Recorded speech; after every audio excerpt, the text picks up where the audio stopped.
morning, sir. Welcome to Titanic. Hi po. Prepare us towards activities namin during the and pray Lord that you will give us Lord protection and give us Lord more things Lord to that will reveal your character Lord. This we pray.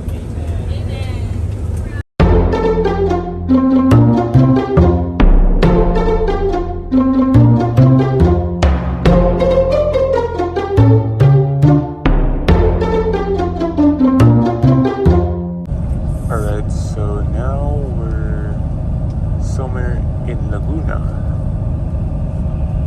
But the sad thing is, one of our buses got hit by a jeepney. See that? One of our buses collided with a jeepney. I don't know why. Please include them in your prayers, guys. Sa tulog.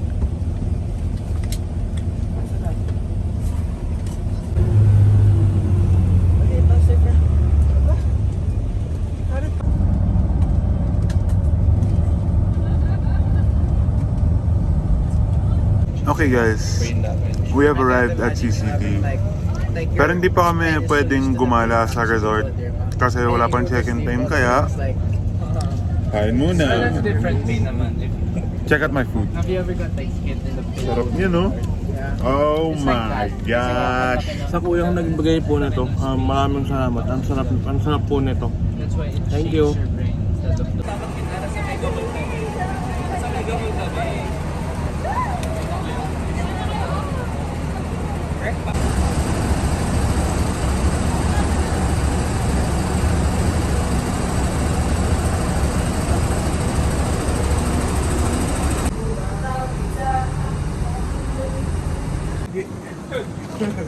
Ganun na kalaki bahay mo. Ano yung sipin mo? Labig pa. Sorry. Okay, nandito na ba ang ready? Okay. Okay, tingnan natin. Nandito na ba ang orange team? Yellow! Green! Thank you. Sa isa sumigaw sa green. Blue! Blue! Cyan! Pink! Good. Fuchsia!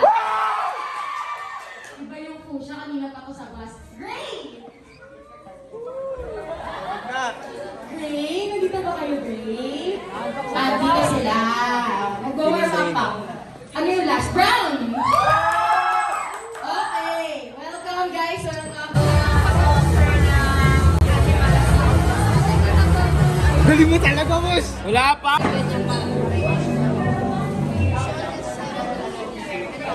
Yung egg pala,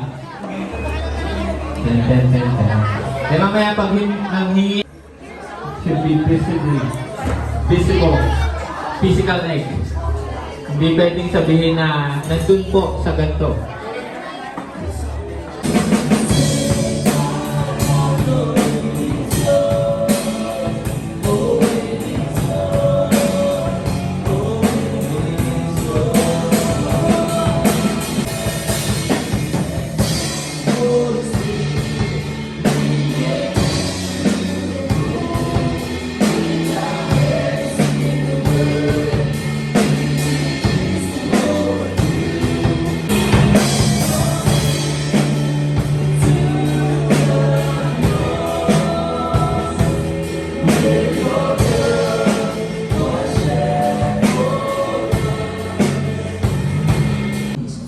Imagine that.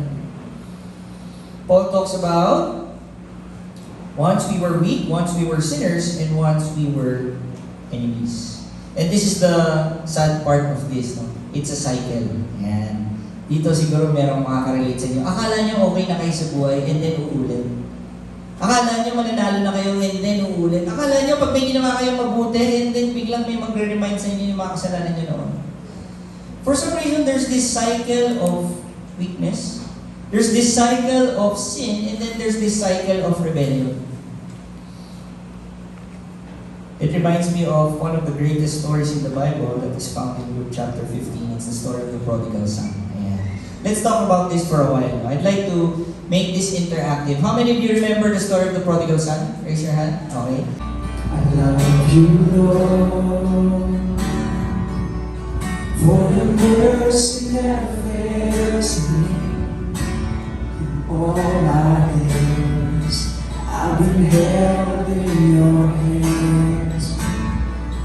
From the moment that I wake up until I lay my head, oh, I will sing of the goodness of God.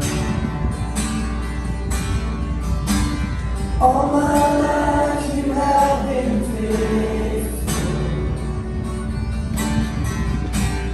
All my life you have been so, so good.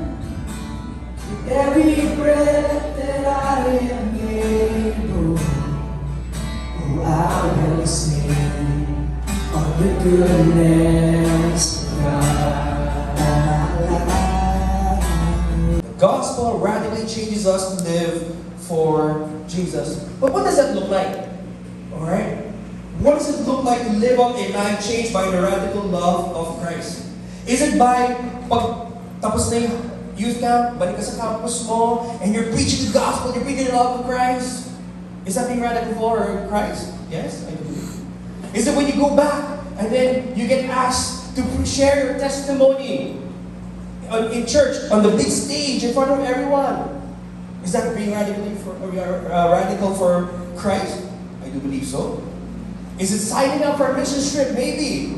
And going to a different country. You've never left the Philippines and it's your first time there, and you're there, you're bold, you're hyped up. Gusto mo i-meet lahat ng mga taos. Tell them about Jesus. I do believe that is also what it looks like to live out a life changed by the radical love of Christ. But it's also when you open up your Bibles and nobody's looking. You come before Jesus and you pray for Him. That's also radically living for Christ. It's also when you choose to honor your parents in the simplest of things. When it's so much easier to rebel. Diba? Sobrang dali lang eh. Ayoko, mami. Hindi ko gagawin yan. Wow. Diba? It's so easy to do that. But to live radically for Jesus is to live to honor Him. As the Bible teaches us. He teaches us to have an understanding of the truth of God. He reveals what is written in the Word of God. There's a story of a man who was put into prison. And in prison, he didn't have anything. He didn't have any books, any magazines. He only had the Bible. And he was sentenced to life there in prison. At the end of his life, he died in prison. They opened up his cell, and they found all of these writings on the wall. And people were curious, ano ba sinulat niya? Akala nila, baka they wrote his revelation, maybe they probably wrote down an understanding of the gospel. But you know what he wrote down? Psalm 119 is the longest chapter in the Bible. Psalm 73 is the middle page of the Bible. He just wrote down truths and just the facts. The last word is amen. The first word in the Bible is in. Yun lang sinulat niya. Because there was no revelation from the Holy Spirit. He had the Bible with him year after year for so many years, a lifetime. But the Holy Spirit did not reveal to him the truth. That's why the Holy Spirit, who is with us, will teach us all things. Will help us have an understanding kung ano yung nakasulat dito. That's why so many people debate about this. Because we are relying on our own intellect. But the Bible must be spiritually discerned. That the Holy Spirit dwells in us. It means that we rely on Him for the moments where we feel, hindi ko kaya.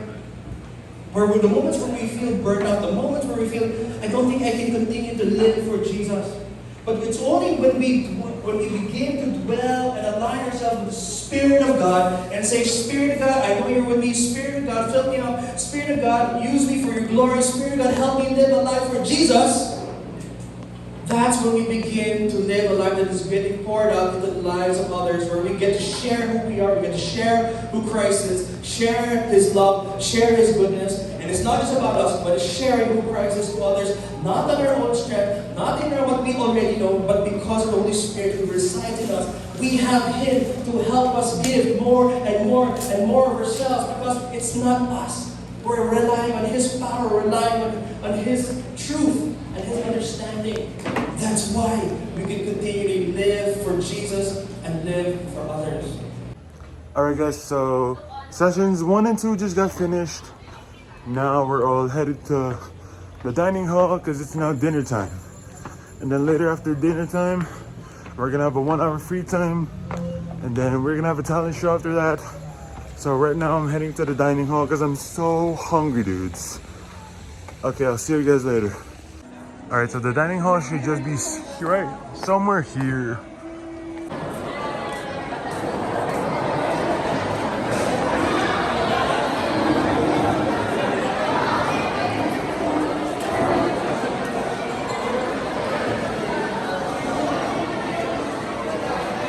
Caleb, are you hungry? Gaba sneakers. Yan si ano pala si may Spotify sila, Luigi Luigi. Sabay na tayo ang trial na. Tapos pinakasama naman siya sa mga Look at that. Itadakimasu.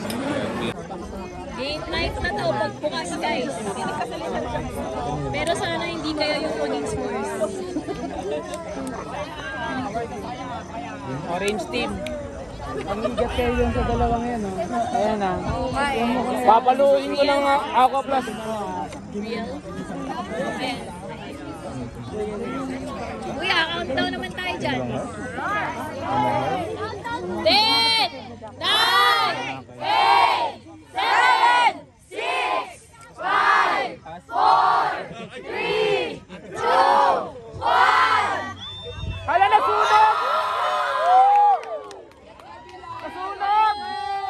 And our talent night has officially opened, begun. Alright, are you ready?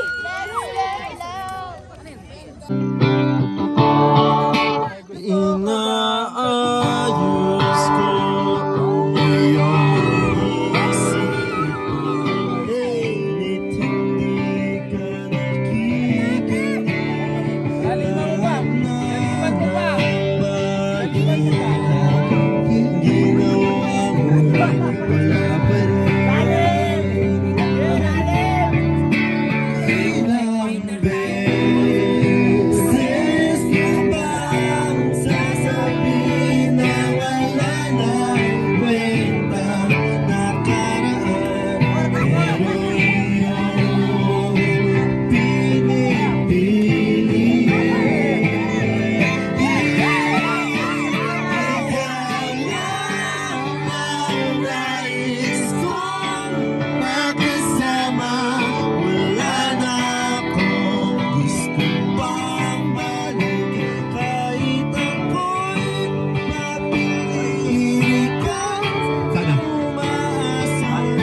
susi ng room natin.